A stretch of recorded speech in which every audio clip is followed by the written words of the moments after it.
Hi, everybody. Shabbat Shalom. So glad to see real faces. It makes me very happy. I don't think I can start my Devar Torah with a joke today. There's way too much drama in this parsha. And you may not have noticed the drama if you were reading it, because as you know, we do a triennial cycle. So each year we do 1/3 of the parsha. And today we were looking at the donations and gifts that were given to the Levites. What we don't see is the drama of what happened. This week's Parsha tells the story of the rebellion of Korach, which was the most devastating challenge to Moshe's leadership. It took place after the sin of the spies, which was already in itself a terrible event, and the subsequent condemnation of the generation who left Egypt, who were told that they would not live to enter the land. Taking advantage of the people's discontent and shattered dreams, Korach gathered a group of disgruntled leaders to challenge and discredit Moses and Aaron's leadership. Though the rebellion failed, ending with the ground opening and swallowing the chief rebels, I told you there was a lot of drama, the complaints of the people continued. They ended only when Aaron's rod, alone among the rods of each tribe, budded, blossomed, and brought forth almonds, which is a paradigm of peaceful conflict resolution. The theme of today's Parsha is both about leadership and how leaders agree to disagree and manage conflict resolution. As a leader, although Moses may have had his own shortcomings, he really did live up to what Lord Rabbi Jonathan Sacks describes as the qualifications of a good leader.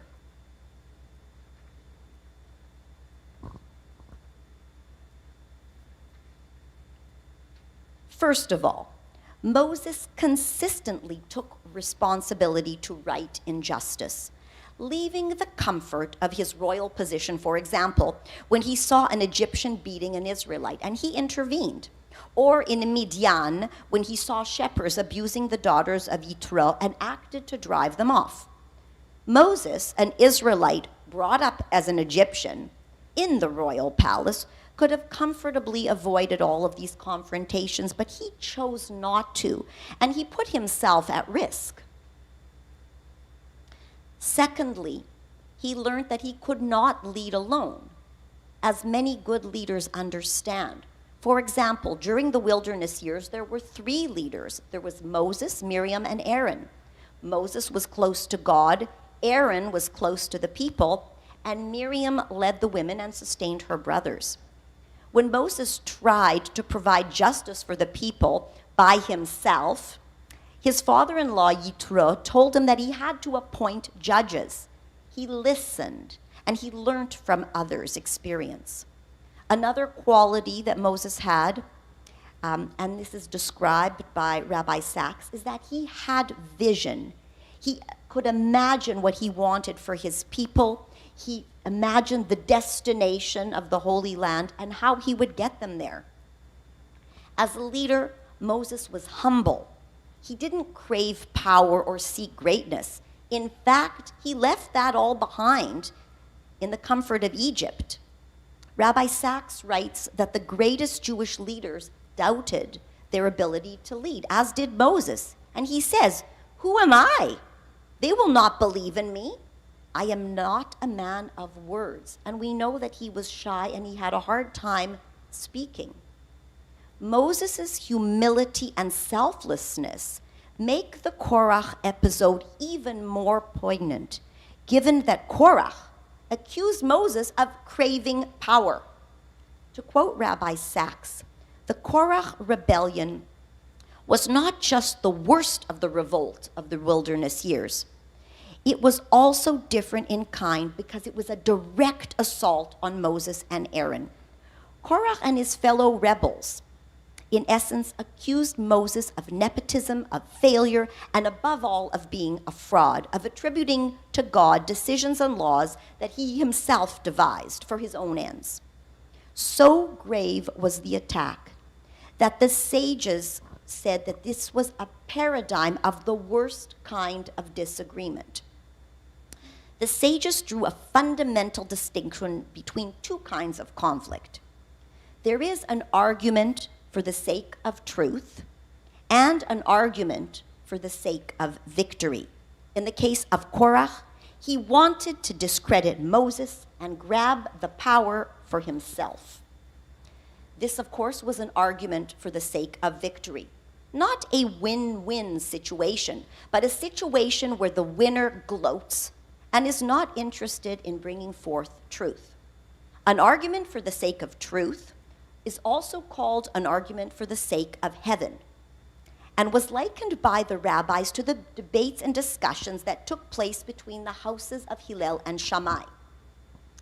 You may understand or have heard the house of Hillel, Beit Hillel, and the house of Shammai, Beit Shammai, were among Jewish scholars two schools of thought during the period of the Ta'anim, named after the sages Hillel and Shammai who founded these schools the last century before the Common Era. These two schools had vigorous debates on matters of ritual practice, ethics, theology, and they were critical in shaping Jewish law as we know it today. The Mishnah mentions that the disagreements that took place between Hillel and Shammai have a lasting positive value. And this is what the Mishnah says: a disagreement which is for the sake of heaven will be preserved, as the disagreements between Hillel and Shammai. What is the disagreement for the sake of heaven? The disagreement between Hillel and Shammai. What is not a disagreement for the sake of heaven is the disagreement of Korach and his congregation.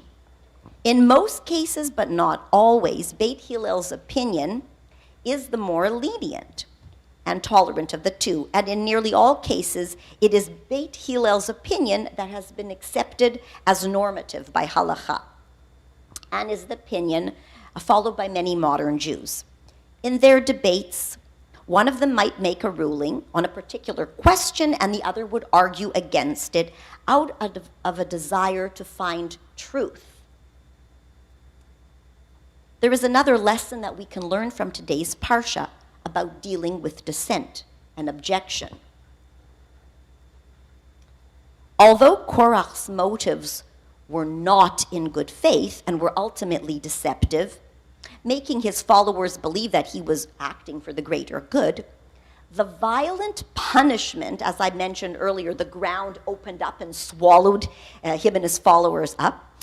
The violent punishment that he and his followers received actually made the population angry.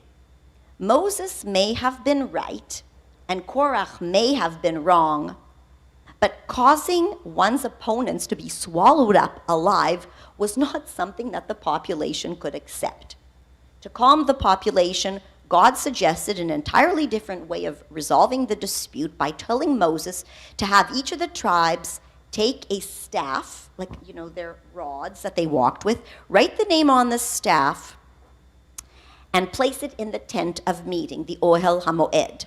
So the tribes did so, and the next morning they returned to find that Aaron's staff had budded and sprouted almonds. And this, as I mentioned at the beginning, was a sign of peace. What resolved the dispute, in other words, was not a show of power, but something altogether different. Judaism does have a culture of argument. After all, we are called Israel, he who struggled with God. What we need to remember is that arguing, discussing, and disagreeing should take place in an environment that is both respectful and constructive. The story of Korach is an example of an argument becoming a power struggle, while the schools of Hillel and Shammai exemplify conflict resolution that honors all sides in the pursuit of truth and justice. From today's Parsha, we are reminded that questioning is healthy and encouraged, provided that it takes place in a context of mutual respect. And with that, I bid you a wonderful Shabbat and a day of peace. Thank you. Shabbat.